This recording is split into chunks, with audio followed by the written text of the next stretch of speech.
Howdy folks, Doc here with Last Best Tool, and I'm probably the last guy on the internet to do a video about this tool that's not yet available. This is the Klein Tools Fastbit Tru-Grip screwdriver, or part number 32960A. And I was probably last to get it, well, because Pony Express takes a long time to get to Montana, and in this heat we have to run the horses slower.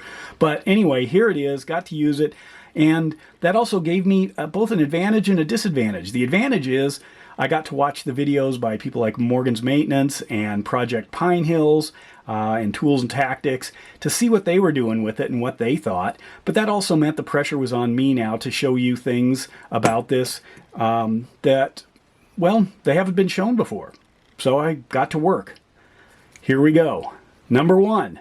I took a look at this and thought, no, that can't be. This is a magical shape, right? Everyone agrees. This just feels so good in the hand.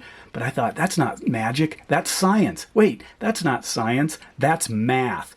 It turns out the diameter of this upper stage is exactly 1.61834 times the diameter of the lower stage. Now you're probably thinking, really? Well, does that mean anything to anybody? Turns out that is the golden ratio. That is that universal ratio, the 1.6 roughly, that nature, the universe as a matter of fact, seems to follow for all kinds of things, all kinds of design elements.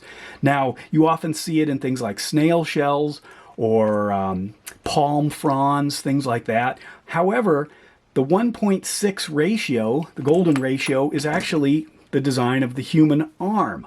In fact, this the lower arm bone length is about 1.6 times longer than the hand.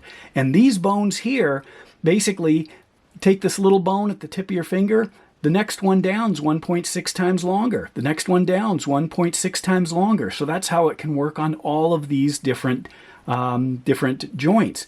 What that means also is you don't have to have a snail shell or a palm frond. You can just take your hand and fold it in, and there is your golden ratio. So when we grab something like this, it fits into the hand. That is not an accident. Now, we've been playing around with this design for a long time. In fact, these round screwdrivers, like this is one of the original screwball screwdrivers. This came out in 1974. You know, it's a ratcheting screwdriver, but I'll show you how to ratchet this thing in a sec. But anyway, this thing is a company. It's out of business as far as I know, but it was playing around with the design. It just couldn't quite figure it out. Now, other tool companies like Creative Tools Inc. have tried to design these. This is the Easy Driver. It's a ball basically, but it's a ratcheting ball. But it ratchets in one direction, so you just flip it over when you want to go one way. In fact, they tell you that to loosen and to drive. But still, it doesn't quite feel good in the hand. There's something wrong. This is a ball. Yes, I know kids and dogs love these things, but as far as an ergonomic shape that we really can do something with, no. In fact, it can be painful. Craftsman tried it with their palm driver, which basically they took an egg and thought there must be something magical about that shape. Well, there is, but it doesn't have anything to do with the human hand being able to grab it. They stuck it on the end of a ratcheting driver, and sort of works. And then we kind of like gave up, you know, most of us, and went with things like T-handles, you know, or just round bulbous things. Snap-on takes their lobed idea, this tri-lobe here, and I absolutely love this thing, but it's a different feel. This is more what I wrap my fingers around. This just melts into my hand as if my hand was made for it, or better yet, this was made for my hand. So that's definitely one thing about this. This is no accident. That is absolute design. And if you look at these designs, they're very close. These are vessels, and obviously this is made in Japan. So are these. Now that's probably where this thing came from, with, you know, the Klein essence of color and the material, the feel, maybe the size of these ribs. But in this case, the vessels don't feel as good as the Klein, because there's something about that pinching point that is also magical. Mine, I tend to overreach. I've got larger hands, so I'd have to back off a little bit to get the grip area here. Klein has designed this for more, you know, universal application, so people can, you know, various hand sizes can move up and down this lower stage to get the purchase point that they want. And then it's got that nice smooth palm swell at the back. Beautiful design. There's one thing. Another, and go to Project Pine Hills if you really want to see all kinds of adapters and stuff, but I was thinking, well, what else could I do with this? Obviously, everyone was trying different things, you know, putting in stuff. Well, does it take one that's got a ball bearing? If you shove it in there, yeah, it sure does, and it's in there nice and solid.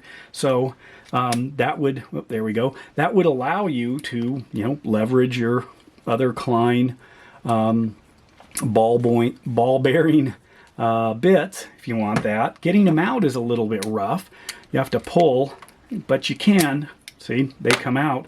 Obviously, works great with drill bits too. And in fact, this is because it's so symmetrical. It does allow you to tend to be able to keep this roughly lined up with a hole starting, even on larger motions. Double-sided bits, no problem. Why? Because of that magical design of those ball bearings, which Project Pine Hills pointed out. You just add a little bit of forward tension to this collar and it locks it in with the security, essentially, of a fixed blade screwdriver. Now, if you do want different sizes, like if you want to run the small bits, because those will just fall down inside, all you do is obviously drop on some kind of an adapter that allows you then to use all your 1/4 inch with this glorious, we need a better name. It's not just a ball. I'm going to call it the golden handle. How about that? Or the golden ratio handle. Maybe that's what it should be. However, this is probably a common use. You're going to throw a little longer bit in, but did you know you can take that bit and you can put it in backwards? It's in there nice and solid. There's your EDC, and then drop it out, go to work. You can do that with shorter bits too. Those will easily go in there. There it goes, and then just pop it out. So you can easily just store a bit inside it. That's something that I'm probably going to do. Another thing is how do you ratchet it? I mean, because basically having, you know, a ratcheting mechanism, that seems like next level, right? And this one on these, some people didn't know you could do that with some of the vessels, pull it out into little ratcheting stubby. But how do I ratchet mine? Well, what you do first of all is you get your 1/2 inch adapter, drop that in, and then you go get your snap-on ratcheting adapter, which is right here, snap that on. Then you go get your Vera 1/2 inch square to 1/4 inch hex adapter and snap that on, and then you drop your bit in. In this case, I've got a Railer number 2 Phillips. So then I can easily go up to, you know, whatever it is that I'm trying to screw in with my Klein, and there. Ratchet that thing right in and snug down nice and tight. It does add a little bit of weight and a little bit more expense. By the way, how much is this? I've heard it's going to be, remember that golden mean? 1.6? This is going to be roughly 1.6 $10 bills. That's not bad. But anyway, comes with this large bit here. Works great as a flip around bit. I'm assuming that Klein is going to have other options with this. It's just such an elegant, solid design. And it's not magic, it's science. Or math. But anyway, there it is. The Klein Tools Fastbit Tru-Grip screwdriver. And thanks for watching, and I hope it was worth the wait. Let me know your thoughts. And with that, Doc out.